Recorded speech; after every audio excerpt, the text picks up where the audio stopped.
ओम तत्सत् श्री परमात्मने नमः। नमो भगवते वासुदेवाय। समस्त गीता प्रेमी दर्शक बंधु मोर नमस्कार। आजिर गीता प्रसंग आत्मसंयम योग षष्ठ अध्याय गीतार 18 नंबर श्लोकर कथा वस्तु चलतु जानिबा। ध्यान योगर उपयोगी आहार विहार आदि नियम वर्णना करिया परे निर्गुण निराकार को ध्यान करुवा योगी अंतिम स्थितिर लक्षण कहउछन्ति। यदा विनियतं चित्तमात्मन्ये भावतिष्ठते निःस्पृहो सर्वकामेभ्यो युक्त इति उच्यते। तदा अत्यंत वशीभूत होइतिबा चित्त जेतेबेले परमात्मा ठारे ही भल भाव अवस्थान करे सेतेबेले सकल भोगरू निष्पृह पुरुष योगयुक्त हुअन्ति बोली कहुए। चितम सह विनियतम विशेषण देवार प्रयोजन कौन और ताहा परमात्मा ठारे ही भल भाव लगी जाए कहले कौन बुझाए। भल भाव बशीभूत चित्त ही परमात्मा ठारे अटल रूप लगी जाई पारे।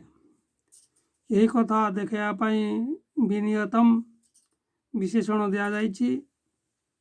प्रमाद आलस्य और विक्षेपरू सर्वथा रहित होई एकमात्र परमात्मा ठारे चित्त एपरी ही निश्चल भाव लगी जावा अर्थात एक परमात्मा व्यतीत अन्य कौन भी वस्तुर सामान्य मात्र स्मृति न रहिबा ही तार परमात्मा ठारे भल भाव लगी रहिबा।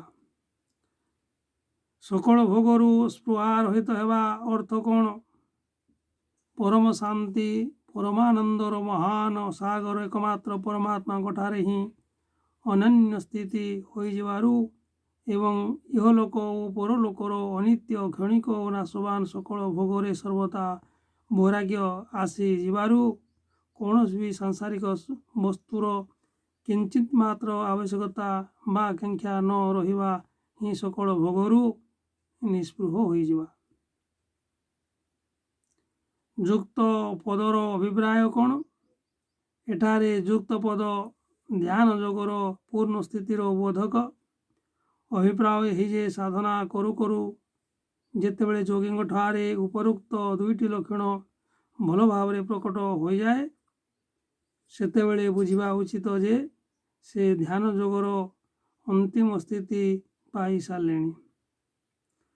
वशीभूत चित्त ध्यान काल जेतेबेले एकमात्र परमात्मा ही अचल भाव लगी जाए सेतेबेले से चित्तर अवस्था किपरि हो जाए ताहा जणेबाकू भगवान कहउछन्ति आगामी श्लोकरे।